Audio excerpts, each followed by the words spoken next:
Former NFL star Darren Sharper faced his final sentencing in an LA courtroom Tuesday. Sharper was sentenced to 20 years for raping 2 women and drugging 2 others.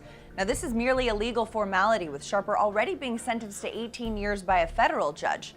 Remember, that same judge initially rejected a multi-jurisdiction global plea in February that would have had Sharper behind bars for only 9 years on all charges.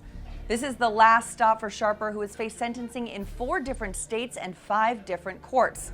Sharper played 14 seasons in the NFL with the Packers, Vikings, and Saints. The 5-time Pro Bowler worked as an analyst for the NFL and was fired in 2014, shortly after the allegations surfaced.